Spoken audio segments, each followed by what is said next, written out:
The Municipal Voice is proud to present a special edition with our Executive Director and CEO, Joe DeLong, who will be interviewing guest Vincent Morrow, Chair of the New Haven Democratic Committee and former State Senate Chief of Staff. They talk about Morrow's long legacy in local politics and his hand in shaping the political landscape on a statewide basis, as well as the final 30 days of session. Join us for this no-holds-barred discussion. The Municipal Voice is the Connecticut Conference of Municipalities podcast, in collaboration with WNHH LP 103.5 FM. I'm your host, Matt Ford. As always, be sure to give us a like and let us know what you're thinking in the comments. CCM's Municipal Voice podcast continues to present a key forum on important state local issues. The views expressed do not necessarily reflect the consensus views of CCM or member municipal leaders. And now, over to you, Joe. Thank you, Matt.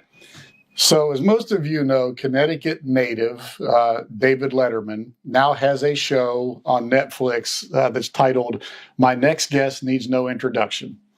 Well, here on this podcast, let me just say that in political circles, in the behind-the-scenes world, our next guest probably needs no introduction. Maybe not everybody in the state knows him, but certainly anybody who wants to rise to any level of political power, anybody who wants to drive their issues through the General Assembly, those who just have general interest behind the scenes in state government know our next guest very well. He has served decades as a top staffer within the Senate Democrat Caucus, rising to the position of the Chief of Staff within the Senate Democrat Caucus for several years, and now still maintains his position, which I know he's had for over a decade, as the chair of the Democrat Party in New Haven. And anyone who follows Connecticut politics knows that all those who wish to rise to power, all those who wish to hold higher office, those Democratic elections and frankly the general elections, they run through New Haven. So today we have the privilege of having somebody who is a kingmaker with us. And I just want to introduce him. Vinnie Morrow, thank you for coming on today. We appreciate you spending some time with us. That was quite the introduction. I'm really glad I brought you that Dunkin' Donuts for you. Yeah, I think it would have been a little bit, the introduction, the Dunkin' Donuts helped the introduction. Yeah, is that it? It probably. Well, first of all, I owed it to you. Yeah. Number one, I owed it to you because the last time that Vin and I sat across the table from each other to have a conversation, I spilled a whiskey all over him. You did. I did. And so he wouldn't meet with me in this close of proximity now for 10 years. Right, but there's no bottle here. Now I've got a bottle of water. A bottle of water. He was eyeballing the fact that it didn't have a cap on it. I thought about getting us a couple bourbons just to make up for that, but I figured it was a little early. A little bit early for it. So we would hold off on that. But we could always go down to the Owl Shop later if you want. That's right.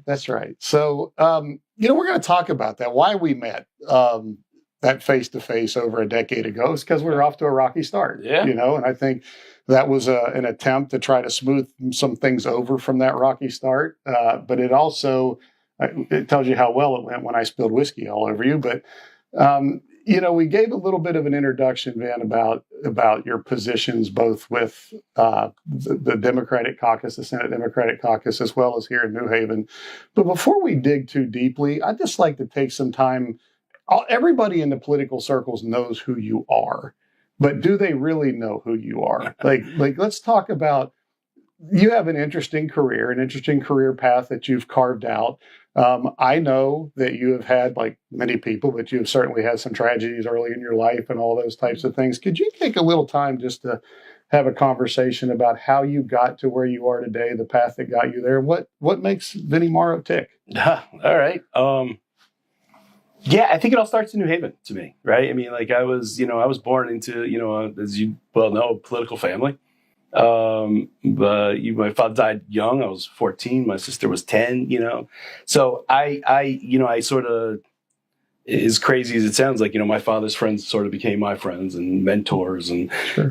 People like Marty Looney and Jack Keys. And, there's a long list of those folks that were like contemporaries of my father's that sort of like, well, come on, let's talk. And it's sort of, the center focus has always been just New Haven for me. I think it's always been a unique place. And, even through college and law school, people were like, where are you moving to? I'm like, people never asked me because they were like, he's never leaving New Haven. Yeah. And I just didn't. And it's been fascinating and to watch the city go from, when I was in high school in the, mid 90s. I mean, New Haven was a dangerous place. Early 90s, New Haven was a rough place.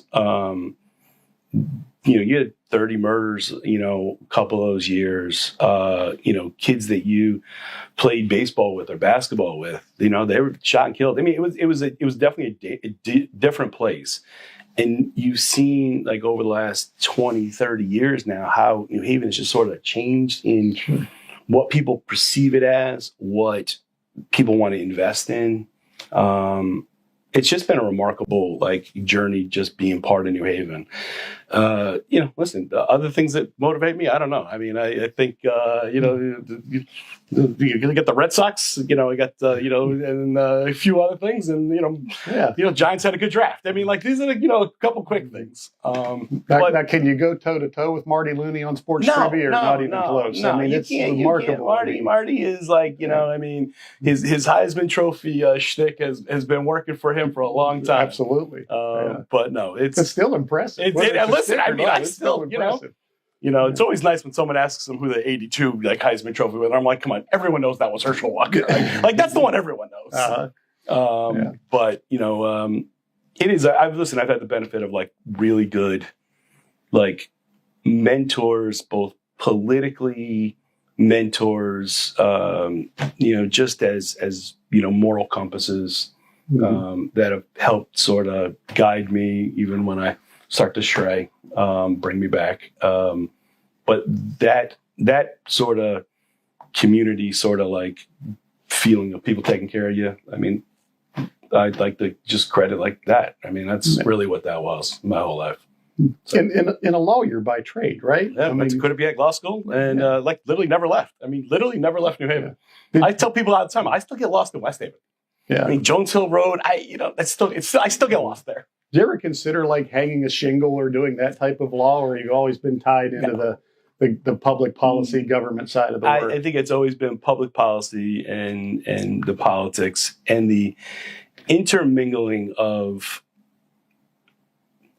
I think one of the points that you've always tried to make at CCM, quite frankly, is there's no body of government that affects someone's daily life more than what happens at the state capitol. Right? I mean, that is the place in a state like Connecticut that they affect your daily life far more than anything that happens in Washington, far more than anything that even happens locally. And it's almost like the forgotten branch of government in so many ways. People know who their city council is or know who their alder is. You ask some people who their representative is, and they'll say Rosa. It's no, who's your state rep? Oh, Rosa. Yeah. Right? Yeah. Or who's your senator? Well, it's Dick Blumenthal. No, who's your state senator? But nothing affects someone's daily life like what happens in that building. Right? Those are real decisions that. And the effect is immediate in a lot of ways. But some things that happen in Washington, take forever. Well, maybe not in this administration at times, but today, right. I mean, a bit different today, but they change every minute. Exactly, now, but right. I mean, I think part of that is under normal circumstances. I'll say that. What happens in Hartford is such it makes such a profound effect on your daily life. Everything from what kind of garbage bag you can have, or what kind of when you go to the store, what bag they give you to, they the change in the cannabis laws. I mean, those are statewide issues that affect people's daily life far more than people actually understand. Well, you certainly get no argument from me there. Yeah. I've talked about from the property tax standpoint how many times people think of their property tax as being something that's just set and guided and governed locally. Okay. But your property taxes are heavily influenced by what happens at Hartford at the State House. Absolutely. And so that's a really important connection for us. So we're down to about approximately, we'll say, a month left of session. Yep. You spent a lot of time behind the scenes. I know that for all intents and purposes, and I understand this because when I was in office and I was in a powerful position, there's a shelf life when you leave, and you're still within that shelf life. You still have a lot of sway, and people still come to you, and whether you want people to know that or not, you still have your finger on the pulse of what goes on to some degree. It's nice that I can get to. I just get to give my opinion now, and then not worry about. I'm not responsible for the product or anything. I'm allowed to just give my opinion. Yeah, that's a good place. It's a better place to be. So tell people, like, what don't they know in this final month? What goes on, particularly, in the Democratic caucus, which is by far the most powerful caucus of the General Assembly that's going to guide and direct the most policy. They also, for a variety of reasons, some of which upset me, but some of which I understand, are in many ways more secluded than some of the other caucuses in terms of, outside access to them. A lot of that's because they have so many responsibilities. What goes on these last 30 days behind the scenes, and how do people have an impact on what goes on those last 30 days? How do they access those leaders in a way to try to help sway them, or to give them what their guidance or their opinion, or what they think is most important for their communities? Because they have a long session and a shorter session. But the session is really these last 30 days. Yeah. I mean, none of us want to admit that at the beginning. Yeah. But the session is really these last 30 days, and it really comes down to the last couple of weeks. So can you talk a little bit about that process? Yeah, I think part of it is in people who don't actually understand the system, like, well, why are they getting stuff? Why are they passing bills at midnight? Why are they doing these kind of things? Sure. And why do they wait till the last minute? And it's almost like a government 101 course for a quick second. Like, you have so many concepts that emerge in a long session like this, right?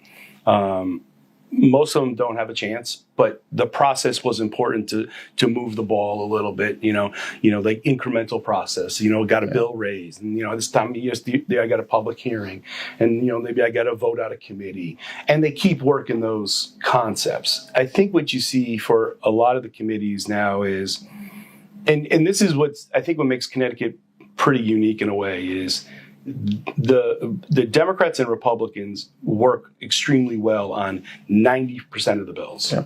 Most bills are bipartisan, pass in support. And then there's the ones that clearly are ideological differences and sometimes personality differences that take over.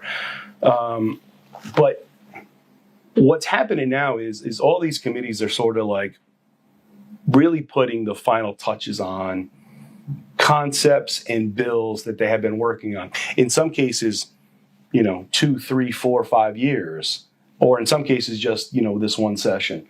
So a lot of those committees are going through that process of, working through the nuts and bolts of the language and making sure people signed off on it, and making sure, their ranking member, on the House and the Senate, the Republicans are like, that's something like, here, I'll be good with this bill if that, if you just include that one piece, great. I don't have a problem with that piece. And they're putting those buckets together, for final passages in a lot of ways. Now, the reason why people say, well, why does it take so long? Is like, well, if it's just like every other negotiation you ever had in your life, sure. Right? You don't negotiate early. You wait till the best deal at the end. You get generally the best deal at the end. Yeah. Right? So that's why some of this stuff just takes so long, is because everyone's waiting to the last possible second to get the best deal possible. So that's for most of these committees, that's what's going on right now. Listen, there's some major issues that, will take more time to flush out. There'll be more time, there'll be more, bigger groups that are going to have to meet to sort of solve some of these bigger problems. That will dominate most of the senior staff and most of the leadership. And then you have an entire other track, which is the one thing you've always had to worry about, which is the budget. So for a short session, you don't really have to worry about the budget part. But this year, so you have all these major bills that are going on. You got energy stuff. You have, artificial intelligence. You have all these different major topics going on in the committee process. And then on a parallel track, you have the entire budget process that's going to take place. And I think, which is why that building sort of runs, nonstop. Because once again, you have to sort of be in the room to make those deals. And some of these folks have to be in all the rooms. So you can't, like, why can't we have this meeting now? Well, because that chief staff's got to be in the budget meeting, right? So you can't have that meeting. So there's only so many people they could be in so many different places as well. So I think that's what's really going on now. And I think they're going to, you'll start to see, both chambers say, okay, here's how we're going to lay out the next couple weeks. We'll shoot to have a budget done by this date. We'll shoot to have our bonding bill done here. We'll shoot to have this, right? And that could all go awry at some point, but they start to slot some of their major bills in to give some sort of, organization to the last, listen, even a long session, you're generally in 20 times into the chamber, into the chambers, right? And, so you're probably down to, 15, 16 more times. And that's going, including Fridays and Saturdays and stuff like that. But, listen, it's also like when you have a long session for some of these legislators, listen, if you have if one of their kids is in high school, graduating, it's, people want to go and, they want to leave at 4:00 in the afternoon because someone's got a baseball game or a softball game or a track meet, right? They're still also humans and parents. So it's like, well, why didn't you stay later today to do that work?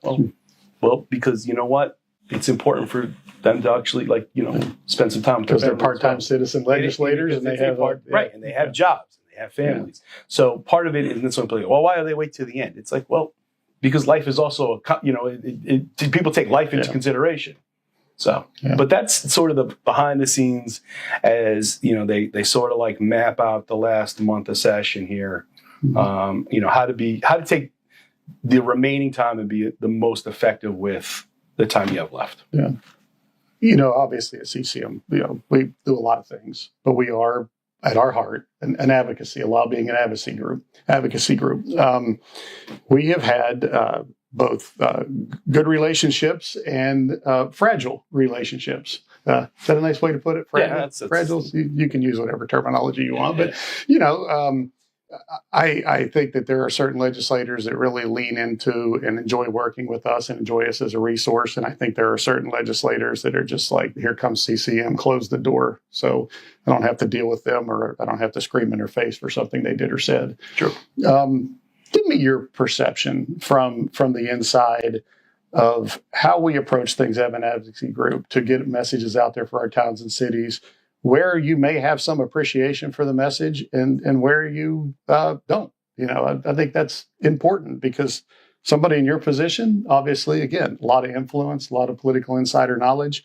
And, so I want to talk about policy, but I also just want to talk about that perception and that relationship a little bit between CCM and the General Assembly, and particularly that caucus. Yeah, listen, I think it's complicated at best, right? I mean, I think CCM I don't think anyone argues with the mission.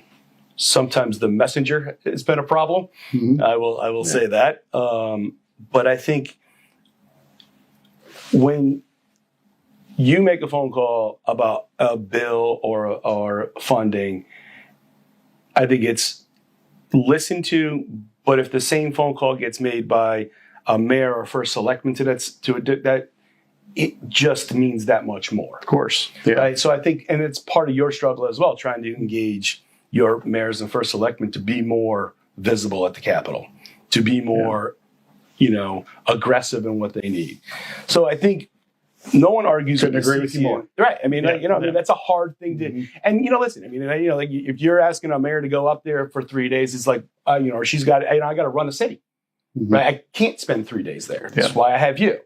And I think part of that is, it makes it harder, right? Because they want to hear from their mayors and first selectmen, right? I mean, they move legislators faster than a lobbyist would move a legislator. I think part of that also is, which I'm sure you could recognize, there are things that we can say or do or push back on as a lobbyist organization that are very difficult for our mayors to say or do or push back in the same way, because they're pushing back on people within their own party who are running on the same ticket as them, who they're trying to all be politically supportive of each other. Yeah. So sometimes it can be a little bit like you CCM have to say it because it has to be said, but it's a very difficult position for us to be in to say it. Well, right, then you get blamed for it. Yeah, well, I mean, that's fine. I get every other week I get a direct deposit that goes in, and that's exactly. That's your job. So that's okay. Yeah. I'm not whining about that. I whine about things. We can get into some of the whining, but I won't whine about that. I mean, that is our job to do that. But I think it's also important that we're always hearing ways that we can be more effective, more part of the process, because we really do, at our core, want to be a valuable resource and partners in governing, so people at least understand how, as you said, those decisions that are made in Hartford impact our communities in the most direct way. I think sometimes we're in a better position to really articulate how those things impact our communities. Listen, I've said this, even politically, mayors and first selectmen, when they are running for office, a mayor or first selectman knows far more on nuts and bolts of how to run something than most people do, right? I used to joke, like John DeStefano, when he was mayor of New Haven, would know how many miles to the gallon a city plow would get, right? I mean, like, there's a level of detail when you're a mayor or first selectman that you have to have in order to be effective. They do make better arguments in terms of how to connect things. I think one of the biggest issues, obviously, is the funding issue, right? I mean, and to your point, the property tax. When you have to pay $12,000 a year, just to have your house and car in a city like New Haven, I'm just picking a random number. People start to walk like, what am I getting for that? And why am I paying that $12,000 a year? Just to have a house or a car, in the East Shore neighborhood, which you can see from, by the way, lovely office. Oh, yes. This is your city behind us, right? This is your city. So I do think that's, people start to question. I think you're starting to hear a lot more people starting to talk about the property tax as, the people realizing maybe the income tax isn't the biggest burden in the state, but it's rather obviously the property tax. So let me talk about that some and talk about, first of all, I don't like, in my position, I don't like the term state aid, because I think the term state aid has a connotation to it. Like it's aid is like I'm helping you out. And I think that there are responsibilities and partnerships within those responsibilities, because municipalities are entities of the state, so we are all the same umbrella. But I want to talk about priorities a little bit, but I want to make sure that I get a chance as I outline this priority that I slip in a little bit of my opinion, because I don't want to look like I'm picking on a certain class, because that's not my intent at all. My intent is to outline a priority. Under this current administration, so over the last 6 years, we have seen public employee salaries outpace inflation by 8%. Now, the private sector comparison of that, for people who don't know, is private sector wages have lagged inflation by about 2%. Now, let me just say this. I have no problem with public sector employee wages outpacing inflation by 8%. I don't. I sincerely don't, because everybody who works a job and does it well doesn't want to just stay level with inflation. As your career goes, you want to be able to get a raise. You want to be recognized for good work. Our state workers are no different. Okay, so level setting that. However, from a priority standpoint, during that same period of time, state funding to K through 12 education has lagged inflation by $407 million a year. The thing that I find concerning about that is if you lag inflation by $407 million a year in K through 12 at a state level, what you are essentially doing is either telling a municipality to raise the property tax to make up the difference, or to cut it out of the kids. But either way, you're using the property tax, not a state tax, a local tax. You're using the property tax to subsidize the state employee wages in a way that I find to be unsustainable over time. That's probably my biggest give and take with the General Assembly. Not that I have a problem with the state employees getting their pay raises, but I have a problem with them outpacing inflation while the funding for our kids is lagging inflation by such a large number.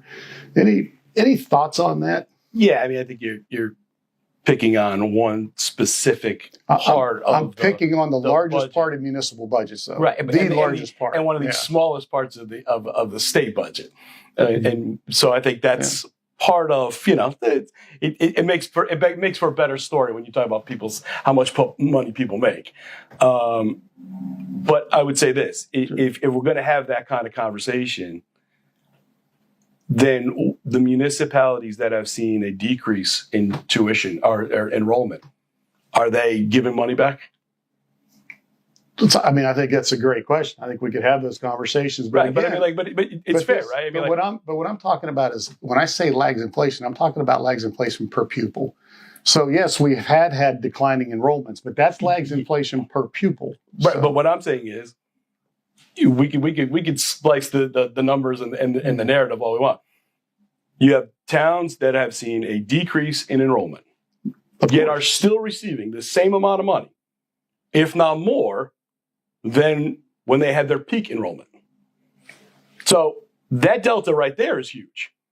Let's take some of that money and put it into the places where they're actually kids. I guarantee the numbers change on that number.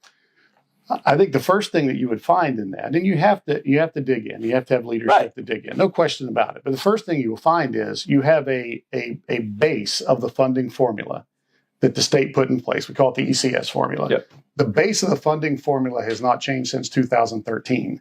So even though in those towns have had some declining enrollment in kids, they've also had major cost increases in the kids that are still there because of those inflationary adjustments.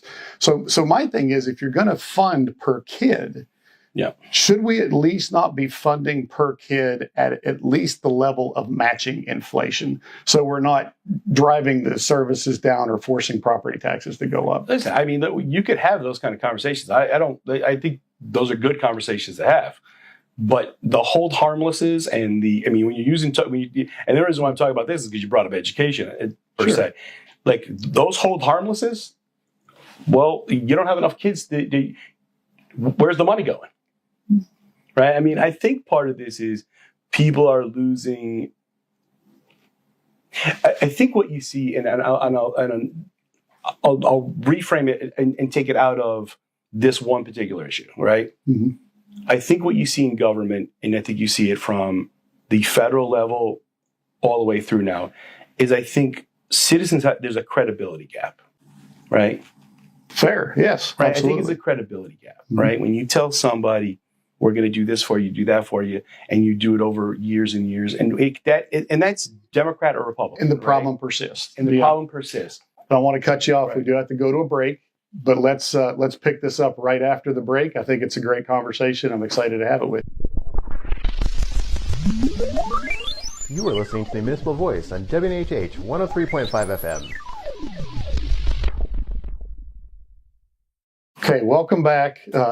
Before we went into the break, I think you were deep in making a very important point about the credibility issue of the appropriate use of taxpayer dollars, delivering the right product to taxpayers. We're talking about public education and that partnership between the state and municipal governments. I just wanted to give it back to you to let you finish your thought. Yeah, no, I think I think part of it is and it's like it, and you get this now all the way through the federal government, especially now.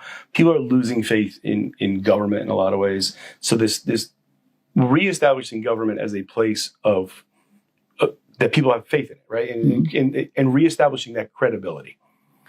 We could solve 99% of the problems once people sort of buy into if we actually agree something's going to happen, and they could get it, and it'll actually get fixed. I think people are starting to get into this. It doesn't matter, There's a shrug. There's a who cares, right? They care when they have to pay their taxes. They care when they're paying their income taxes. They pay right? They care when they're pumping gas, right? I mean, like these are places where people, they're captive audiences. But I think reestablishing credibility, and once again, it's not a Democrat or Republican issue. It's an overall government issue. Once people get back to that, and we could reestablish, and I don't know how long it's going to take, right? Because I think the other problem we have with this is sort of the media coverage to it, right? Like there's very few media outlets that people absolutely trust. I mean, one of the lasting legacies of either the Trump administration or one or two is people question truth, right? It's fake news. Like, I mean, did you ever hear of anybody say fake news before this? No, but I think part of that is that's a real issue, right? When people don't know what the truth is, or they question what the truth is, how does that then affect how government can actually perform? Because you could say yes and you could say no, and they don't believe either one of them, but one of them is right. And even if both of them say yes, even both sides of the party say yes to something, there's still a group that says, yeah, I don't trust either one. I don't trust either one. I don't trust either one of you. So I think we could talk about specific issues, but there's an overall theme to like how to reestablish truth and credibility. And I don't think there's a simple answer to that either. I think that's part of the problem that we're going to have to deal with. I think part of the problem too is, and I'm sure you'll agree, is because of the changing platforms of social media and the way people get their news, we don't have a lot of traditional media anymore covering state house issues, covering town halls, covering the ones who do it in the state. I think do a very good job. Absolutely, but they're overpressured, overstressed, and so they can only be in a certain amount of places at some amount of time. So what they end up doing a lot of times is chasing the soundbite. And that's exactly right. Governor said this. This is how I report it. CCM said this. This is how I report it. Nobody's looking at it and saying, hey, wait a minute, what you just said, does that make any sense? Or drilling deeper. And part of that is simply because of the volume. I mean, when I got here just 10 years ago, the Capitol Press Room was a pretty hopping place still. You go there now and it's a ghost town. You might have 2 or 3 people in there at any given time if you're lucky. So I think that's a real concern. The consolidation of newspapers in the state, and get some key retirements. I mean, listen, when I got to the Capitol, and I'm sure, there was nobody that walked the halls of those buildings that struck more fear in anybody than John Lender. Yeah. John Lender's been retired now for, a bunch of years. But John was one of those reporters that kept people very honest and kept politicians honest. But to your point, they do chase the soundbite. So once again, even if you have the Democrats and Republicans both saying the sky is blue, there's a segment of this population now that says, I don't believe you. I don't believe any of them. Yeah. So how do you then connect to them to say, this is a better way to fund children, to lower property taxes, when they're questioning what color the sky is? Well, see, I think here's part of the challenge with our organization along those same lines, because that trust issue, it crosses all of us, right? Yeah. One of the challenges we have is that level of trust, I think, with the state and the General Assembly to hold the commitments that it says it's going to hold. So we talked about public education, obviously significantly lagging inflation per pupil. So that's a direct shift out of really the income tax and the sales tax. It's not a savings. It's a direct shift from the income tax and the sales tax and shifting it into the property tax. But then you have areas like Pilot. And Pilot is somewhat unique to Connecticut. However, Connecticut's property structure is very unique. Our urban communities, as you're well aware, here in New Haven, very small geographically, so very little taxable property. Absolutely. And so what the state has done statutorily to help address that issue is they've created this program called Pilot that basically says, you don't have a lot of property to tax. So if we're going to take property off of the tax rolls, we're going to supplement or make a payment to cover those properties that are taken off the tax rolls. Now, the state in the formula only covers what they would be taxed 45%. It's not a lot. Colleges and hospitals that are tax exempt, it's a little higher. It's like 77%. So that arrangement, while not perfect, and very unique because of our geographical challenges, also creates a level of animosity because it's never been fully funded ever. So even today, Pilot is underfunded by the state, but about $400 million a year. So you look at a city like New Haven, and you say you have, from a property tax standpoint, you have a very small property tax base to tax. We're going to reduce the proportional share of education funding provided by the state. We're not going to fully fund Pilot. How does a city like New Haven make up the difference without taxing its residents to death or cutting services to the point that New Haven, which none of us want to see, goes back to a city that has the significant struggles that it had, many years ago. See, I knew you were going to go into like, I knew you would be prepared too. I knew you were going to go into the whiny Association of Mayors. So since 2017, I pulled this up. State funding for towns has increased $1.6 billion, or 41% since 17. I don't remember you ever saying thank you. Well, I think we've said thank you. I don't remember any thank yous. I think we've said thank you for a lot of things, but I think you still have to grapple with the fact that when pilot is not funded, when public ed is allowed to go down that rabbit hole of being shifted. And by the way, let me say this. I want to make a separate argument here that goes in a whole different direction. Maybe you agree or maybe you disagree with it. But what I'm talking about is priorities, when I compare one priority against another. We now have these fiscal guardrails, right? Yes. Okay. So are you in favor of those or not? Let me just ask this question. I am. Yeah. So I think it's a complex answer because when they were put into place. That's a politician's answer. Well, no, it's an actual answer because here's where I differ completely from the governor. Okay. You were there. Yes. When they were put in. I was stuck in that room in 2017. I was there. Trust me when I tell you. What a long budget passed on Halloween. It was a horrible year, really rough. Yeah. You should have been in the room. You should have been in the room to see how bad it was. And they were done in the room. Is it fair to say they were done in the room in the 11th hour? Oh, it wasn't the 11th hour. It was months and months and months. So this didn't happen in an hour. Trust me. But at the very, very end of it, so there was my belief. Yours may be different. My belief was the governor refers to these things as sacrosanct. Yes. When they were put into place, I never thought that anybody had the opinion that they were sacrosanct. They were a starting point that were going to have to be worked and modified and adjusted.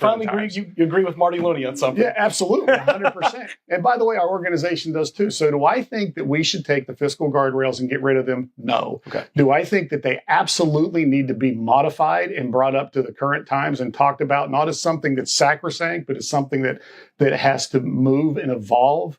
No question about it. No question about that. So, and now I've totally lost my train of thought on the other question. But I think that's a very, very important type of thing. But we're talking about priorities. Yep. So here's where I was going with that in the guardrails. Everybody, whether I say it's aid to distressed municipalities, or if I'm a nonprofit and says it's a nonprofit, whoever it is, everybody wants a carve out to go around the guardrails. Yeah. Okay. We can't do that. And I recognize that. Right. However, public education funding is the only funding out of all of those things that is actually defined and protected in Connecticut's Constitution, particularly with regards to equity. Yep. So my thing is, should public education funds be exempt from the guardrails simply because the Constitution speaks directly to a regard to equity? And if you use the guardrails as a reason to hold down education funding, you are therefore driving significant inequities in places like New Haven, Bridgeport, Hartford, Waterbury. So I think we need to have not just a guardrail conversation, but a conversation of whether or not the constitutional requirements for public education should fall, or should the Constitution be being overridden by statutory guardrails. I think that's an important conversation to have that nobody's having. Listen, I don't disagree with that. But I mean, I think when you talk about the guardrails and modernizing them, absolutely. But to your point, as soon as you want to carve out this, there's a line a mile long, of course, that everyone else wants the same carve out. The inequities in some of the major cities on education, we could solve that thing right now. Open schools. Let some of the kids in New Haven go to, I'm looking east, so I'll say Branford or Guilford. How about that? Why do the kids in New Haven just have to stay in New Haven schools? Right? I mean, you want to talk about inequities, let's say Connecticut has open schools. Open school choices for anyone. No matter what town you live in, if you want to go to a different district, go ahead. No, they have people in those towns who are like, you're using a bad address. We're kicking you out of school. Wouldn't it be simpler just to set up those schools as districts under the county borders as opposed to the local borders? I mean, listen, we could do a whole thing on consolidating 169 cities and towns and have a real conversation. I think that But every state, I mean, there's 49 municipal leagues. Hawaii only has one municipality, so they don't have a league. There's 49 municipal leagues because every state has municipalities. Yeah. But we are incredibly unique that our school system is structured under our municipalities. That is an anomaly here. Absolutely. And drives a lot of those challenges as well. I don't think you'd have a problem from like some of the cities saying, sure, let's regionalize schools. Like, let's make it more inclusive. Let's make it, better for everybody. Sure. And let's talk about some of the craziness where we've done that for a minute. I mean, you look at over at like the Amity school system. Right. Now, when I first came here, I moved to Bethany. First town I lived in Connecticut. Beautiful town. New Haven County, beautiful town, great people, love Bethany, love the time I spent there. My oldest daughter started kindergarten in Bethany. As an outsider, which, complete outsider, I had to be literally set down and explained to me how 3 towns had 4 boards of education. Yes. And how 3 towns had 4 superintendents of schools. Right. And how 3 towns had 4 curriculum directors. And it was because there was this consolidation made of the middle schools and the high schools while still allowing the communities to keep their individual community schools. And in the end, I looked at that as a parent. I'm not even talking about CCM guy. Now, I just looked at it as a parent moving here saying, are my tax dollars going to the classroom with my kid? Are they going to my kid's teacher? Or are they going into massive layers of administration that are totally unnecessary? But nobody leads on that issue at the State House. We tried to lean into it a few years ago, but this administration, and this is where I get frustrated, and I'll make an allegation I shouldn't make, will upset you because you're the Democratic chair. But I look at Washington, D.C., and I see a president, I'm upset all my Republican friends, I see a president that wants to almost defund public education at the federal level and push it all down to the states. Yep. I feel like we have a governor that, since he's been in office, has worked to defund public education at the state level and push it all down to the towns and cities. And my thing is, their policies on public ed are no different. The pressure that it's putting into the property tax, which, by the way, is disproportionately hurting senior citizens. Absolutely. It's raising the rent on single moms. It's doing all of those things, and it's creating greater inequities. And yet we'll have this battle between a Democrat governor and a Republican president. But when it comes to public ed, it's really the same approach. And how long can we continue to do that before our local policymakers, as you say, so much is impacted by Hartford, step in and say, we've had enough of this. Like, we can't keep taxing people to death and driving at the local level and driving these inequities. Listen, I've been waiting for someone, for a municipal leader to say, listen, why don't we start combining services? Right. I mean, and we got to start that conversation now. And I do believe that 169 cities and towns in a state the size of a postage stamp doesn't work. Right? It just doesn't work. Right. Mm-hmm. West Haven's been in receivership. Not when they're all delivering their services and there are no county-based structured regional services. They have to do it on their own. Mm-hmm. But if we're going to take a quick crystal ball look at this, as artificial intelligence is going to be a complete game changer in the business world and in the private sector, it will too as well be in municipal government, right? I mean, like, artificial intelligence is coming for every walk of life, right? So we have to start having those conversations now about how to share services. But you can't do anything right now because a lot of these are locked into long-term, union contracts. Mm-hmm. Well, what is going to happen when AI does most administrative work? It's going to do it in the private sector first. Eventually, it'll go into the public sector. So much of this stuff is going to change, but those are conversations that, in earnest, need to begin now, so that we're not behind the curve soon, right? When you have a city like New Haven and West Haven, so now I'm looking west here. See, I was looking east before, now I'm looking west here. West, right? Yep. Like, when the one public works cleans one side of the street and leaves the other side of the street dirty, because that's the city lines, right? Part of this is happened with fire departments, right? By the way, some of which are actually protected statutorily, right, which is even crazier. But right, I mean, we need to get to a point where services are going to get shared, and maybe borderlines get erased, right? And they start consolidating cities and towns, maybe not under, officially, because, God forbid you eliminate, the football rivalries. But part of this is, what's Connecticut going to look like in the next 4, 5, 10, 15 years? I don't know if 169 cities and towns can maintain its current levels without significantly combining services. And that's not even taking into consideration, the AI world that is just advancing. I had this conversation the other day, like artificial intelligence is an existential threat to the legal business. I mean, when you think about the hourly rate, how do you justify spending, 6 hours, associate hours and 3 hours and 3 hours, right? I mean, Yeah, sure. It's an existential threat to the legal business.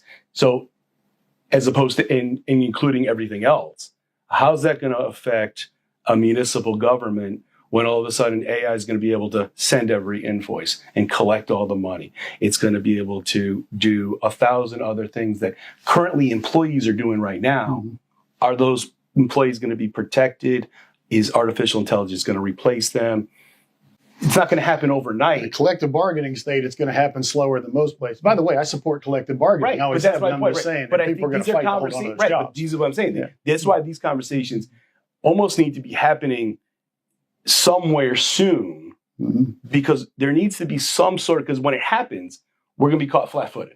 But here's the other side to that. Let me preface it by saying I agree with everything you just said, 100%. And that's on the controlling the expense side. But I don't want to, because there's a misnomer out there. There's a misnomer out there that we already are so inefficient that we spend these massive amounts more on public ed than anybody else. That's not true. In the region, which we're an expensive region, so let's not compare Connecticut's education system to Mississippi. There's absolutely no comparison. Yankee Institute does that all the time, drives me insane. Right. If you're going to compare, you have to compare in the region. In the region, New York, New Jersey, Vermont, all spend more than we do per pupil, all of them. Massachusetts is very, very close. But the difference is, in an urban center like Connecticut, Massachusetts at the state level spends $14,000 per pupil on those lower funded districts, and the rest goes to the property tax. In Connecticut, in New Haven, the state spends $10,000 per pupil. Yeah. So the costs are very comparable, but the percentage that the state is funding is significant. It's 40% more in Massachusetts to a district like New Haven than what Connecticut is doing. And so I don't want to get hung up in this rabbit hole that it's all about us not consolidating. It's all about us. That's really important. And controlling cost is really important because I want to see those dollars go into the classroom. That's where they belong. So that's a really important part of the conversation. But that doesn't lend to the fact of being honest about the fact that we're not spending out of line compared to our other states. The money just may not be delivering well. You know what I mean? But the spending actually shouldn't be cut because the spending is not all that high anyways, which a lot of people think that it is, and it's not. Yeah, I think part of it is a perception problem. Yeah, right? I think it's, in a lot of ways, it's a perception problem. As soon as someone's announced, so a school has to announce layoffs, what's the first thing that happens? We're going to lay off sport, we're going to cut the sports program, the arts program. Oh, yeah. And the boards of ed do that to protect their budgets. Exactly. It's a smart It's move. never the third assistant principal somewhere else, or to your point, the superintendent that doesn't have a school, right? Yeah.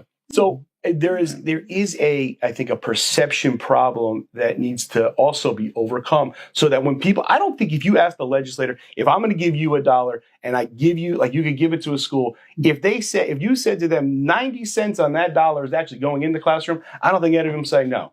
Problem is you can't prove that 90 cents on that dollar is actually going in the classroom. I would agree that that's a structural issue that needs to be addressed. But until you fix the structure, you have to be willing to fund the structure. It's incumbent upon the boards of eds in these towns to prove, right, because of the perception issue, that if you give me $1, 90 cents is going into that teacher, into that classroom. It's not going into all this other stuff. I don't think people will ever argue with you. And until they prove that, does that mean that we continue to diminish the quality of education? No, I don't think it is, but I think it makes your argument harder. I would agree. It makes your argument harder. We only have a few minutes left, and I really wanted to shift to one other thing, which is the great work that you do here in New Haven. Listen, I would love to have you back on. I'd love to do this forever. I don't know if you ever come back. I haven't spilled anything on you today. But you didn't offer me. You didn't offer me a real drink either. Yeah, but it's only not. It's only 10 o'clock in the morning. We'll film the next one in the evening somewhere, and we'll have a real drink. Let's do that. So. But I want to talk a little bit about, again, to me, people say, well, you don't get it, you're an outsider. I've been here for 10 years, but I accept the fact that I'm an outsider. I wasn't born and raised here. I'm not native to Connecticut. One of the things that I see, and I think it's sacrosanct here, is the fact that our elections are not what I would consider in other parts of the country be what I call the open elections.